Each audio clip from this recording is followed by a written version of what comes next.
Assalamualaikum warahmatullahi wabarakatuh. Eh, Kami dari kelompok 16 akan mempresentasikan hasil dari diskusi kelompok kami. Pertama-tama saya akan perkenalkan anggota kelompok 16 terlebih dahulu. Yang pertama saya sendiri, Muhammad Arga Raffi Al-Fajri. Kemudian ada Randy Gunawan, ada Deli Fitram, lalu ada Agil Saputra, dan yang terakhir ada Rizky Rahmadani. Di sini saya akan menjelaskan tentang pengertian dari ilmu pengetahuan.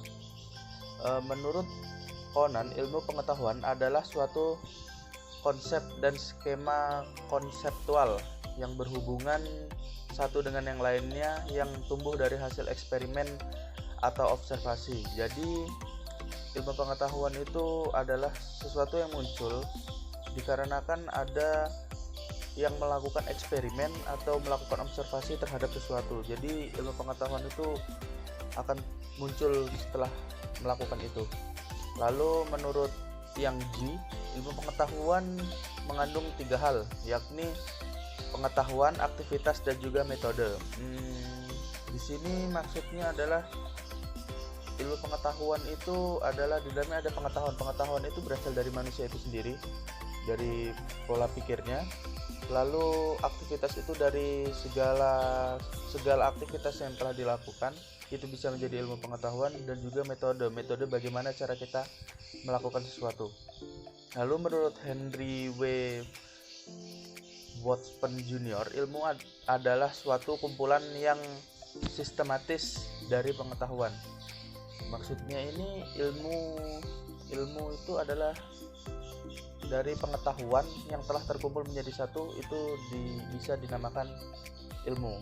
Nah, lalu menurut John Kemeneri, ilmu memiliki arti semua pengetahuan yang dihimpun dengan perantara metode ilmiah. Jadi menurut John ini, ilmu pengetahuan itu adalah semua pengetahuan yang dihimpun menjadi satu, lalu disusun sedemikian rupa hingga menjadi suatu ilmu pengetahuan. Mungkin sekian dari saya. Yang selanjutnya akan dilanjutkan oleh teman saya. Ya, selanjutnya di sini ada sifat dari ilmu pengetahuan terdiri dari kalimat losada. Yang pertama di sini ada L yang artinya logis, yaitu masuk akal, bisa dipahami. Yang kedua ada O, objektif, selalu berdasarkan pada data dan fakta. Jadi sifat ilmu itu bisa dibuktikan dari sebuah datanya dan sebuah fakta. Yang ketiga ada S, sistematis. Jadi sifat ilmu itu disusun secara terurut dan rapi. Yang keempat ada A, andal, dapat dibuktikan kembali kebenarannya. Jadi ilmu itu bisa dibuktikan kembali kebenarannya, apakah ilmu ini benar adanya atau tidak, melalui sebuah data. Yang kelima ada D, dirancang atau direncanakan. Pastinya ilmu itu tidak datang secara tiba-tiba, melainkan pasti sudah ada rencananya. Yang keenam ada A, akumulatif. Jadi sifat ilmu itu akan selalu bertambah dan berkembang seiring dengan perkembangan keinginan dan hasrat manusia. Ya, selanjutnya ada perbedaan antara pengetahuan dan ilmu. Pengetahuan ialah pengetahuan yang didapat dengan kita mendapatkan sebuah pengalaman pribadi, yang disebut dengan pengetahuan pengalaman atau pengetahuan saja. Sedangkan ilmu ialah pengetahuan yang didapat melalui keterangan, seperti kita belajar melalui media buku, internet, majalah, dan lain-lain. Menurut Jejun S. Surya Sumantri, pengetahuan dibagi menjadi 3 golongan. Yang pertama ada etika, yang kedua ada estetika, yang ketiga ada logika. Etika adalah pengetahuan tentang yang baik dan yang buruk, sopan santun, tata krama berbicara, dan lain-lain. Yang kedua ada estetika. Estetika pengetahuan tentang indah dan jelek, seperti sebuah karya seseorang, dan lain-lain. Yang ketiga ada logika, yaitu pengetahuan tentang benar dan salah. Selanjutnya saya akan menjelaskan mengenai Pemikiran landasan Islamisasi yang membagi pengetahuan menjadi 3, yaitu yang pertama pengetahuan indrawi, kedua pengetahuan keilmuan, ketiga pengetahuan filsafi. Yang pertama adalah pengetahuan indrawi, yaitu pengetahuan yang didapat dan dijangkau oleh indera manusia, misalnya indera penglihatan dan indera pendengaran. Yang kedua adalah pengetahuan keilmuan, yaitu sebuah pengetahuan yang bisa didapatkan dari sebuah penelitian atau eksperimen, misalnya mengenai eksperimen virus corona, agar kita bisa mengetahui seperti apakah virus corona tersebut. Kemudian yang ketiga adalah pengetahuan filsafi, yaitu sebuah pengetahuan yang didapatkan dari sebuah pikiran atau khayalan dari manusia. Salah satu contohnya, kita ingin mengetahui seperti apakah Tuhan yang menciptakan manusia. Selanjutnya, saya akan menjelaskan pengertian ilmu dalam bahasa Arab.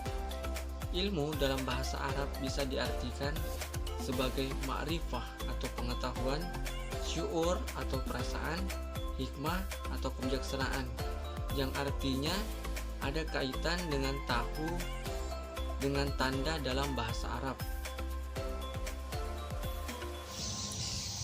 Selanjutnya ada perintah mencari ilmu. Allah Subhanahu wa taala menuntut kita untuk mencari ilmu. Ada surah Al-Alaq ayat 1-5. Di sini dalam arti tersebut kita dapat memperoleh makna secara luas. Contohnya ayat pertama berbunyi, bacalah dengan menyebut nama Tuhanmu yang menciptakan, yaitu merupakan perintah untuk mencari ilmu yang bersifat umum, baik itu ilmu yang menyangkut ayat-ayat qauliyah dan ayat-ayat kauniyah. Yang kedua dan ayat ketiga yang berbunyi, Dia telah menciptakan manusia dari segumpal darah. Bacalah dan Tuhan yang maha mulia, yang yaitu Allah menyatakan bahwa manusia diciptakan sebaik-baiknya, dan Allah menganugerahi manusia berupa akal, pikiran, perasaan. Dengan demikian manusia harus senantiasa bersyukur kepadanya dengan menaati semua perintah dan menjauhi larangannya. Selanjutnya ayat keempat yang berbunyi, yang mengajarkan manusia dengan perantara kalam, yaitu Allah mengajarkan kita ilmu kepada manusia dengan menggunakan kalam atau pena. Maksudnya Allah mengajarkan kita ilmu dimulai dengan membaca lalu menulis. Ayat kelima yang berbunyi, Dia mengajarkan manusia apa yang tidak diketahuinya, yaitu seperti manusia terlahir ke dunia dalam keadaan tidak mengetahui apa-apa. Secara perlahan Allah memberikan manusia kemampuan melihat dengan matanya dan mendengar dengan telinganya, sehingga dengan kemampuan itu manusia mampu mempelajari ilmu baik agama maupun ilmu lainnya. Demikian Allah Subhanahu wa taala telah menerangkan bahwa manusia diciptakan dari benda yang tidak berharga, kemudian memuliakannya dan mengajarkannya membaca, menulis, dan memberinya pengetahuan. Selanjutnya ada Quran surah Al-Mujadalah ayat 11.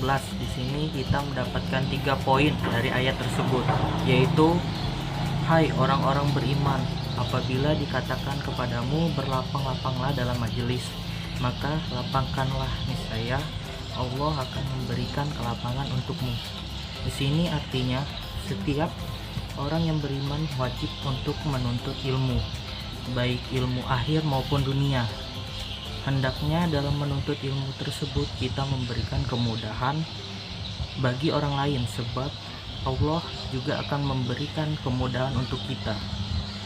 Yang kedua, berdirilah kamu, maka berdirilah, niscaya Allah akan meninggikan orang-orang beriman di antaramu dan orang-orang yang diberi ilmu pengetahuan beberapa derajat. Di sini artinya orang yang beriman dan berilmu berbeda derajatnya dengan mereka yang hanya beriman atau hanya berilmu. Selanjutnya ada poin ketiga, yaitu dan Allah Maha mengetahui apa yang kamu kerjakan. Di sini artinya Allah senantiasa mengetahui apa yang diperbuat maupun yang ada di dalam hati hambanya. Baik, berikutnya adalah tidak seorang pun bisa menangkap pesan-pesan wahyu kecuali yang berilmu, yaitu Al-Imran ayat 7. Bismillahirrahmanirrahim. Huwallazi anzala 'alaikal kitaba minhu ayatum muhkamatun hunna ummul kitabi wa ukharu mutasyabihat. Fa'ammal ladzina fi qulubihim zayghun fayattabi'una ma tasyabaha minhu ibtigha'a al-fitnati wa ibtigha'a ta'wili. Warrasikhuna fil ilmi yaquluna amanna bih kullum min indi rabbina wa ma yazakkaru illa ulul albab. Artinya, Dialah yang menurunkan Alkitab Al-Quran kepada kamu. Di antara isinya ada ayat-ayat yang muhkamat, mutasyabih. Adapun orang-orang yang dalam hatinya condong kepada kesehatan, maka mereka mengikuti sebagai ayat-ayat yang mutasyabihat daripadanya, untuk menimbulkan fitnah, untuk mencari-cari tawilnya, padahal tidak ada yang mengetahui tawilnya melainkan Allah dan orang-orang yang mendalam ilmunya. Berkata, kami beriman kepada ayat-ayat yang mutasyabihat, semuanya itu dari sisi Tuhan kami, dan tidak dapat mengambil pelajaran daripadanya melainkan orang-orang yang berakal. Baik, selanjutnya adalah dikotomi ilmu pengetahuan. Ialah klasifikasi ilmu agama dan ilmu non-agama. Di sini maksudnya ilmu non-agama adalah ilmu umum yang mengakibatkan umat Islam terpecah dalam melihat universalitas ajaran Islam, sehingga menuntut ilmu hanyalah ilmu agama yang lain terabaikan. Islam dipersepsikan sebagai ajaran ritualitas, ibadah, dan kepercayaan semata, dengan menafikan ajaran sentral yakni muamalah duniawiyah. Dan dikotomi ilmu adalah adanya pemisahan antara disiplin ilmu agama dan disiplin ilmu umum, sehingga pada gilirannya melahirkan istilah baru yang disebut dualisme. Pendidikan, yakni pendidikan agama dan pendidikan umum. Pandangan dikotomis yang memisahkan antara ilmu-ilmu agama dan ilmu-ilmu umum bertentangan dengan konsep ajaran Islam yang memiliki ajaran integralistik. Islam mengajarkan bahwa urusan dunia tidak terpisah dengan urusan akhir. Baik, sekian presentasi dari kelompok 16. Saya tutup. Assalamualaikum warahmatullahi wabarakatuh.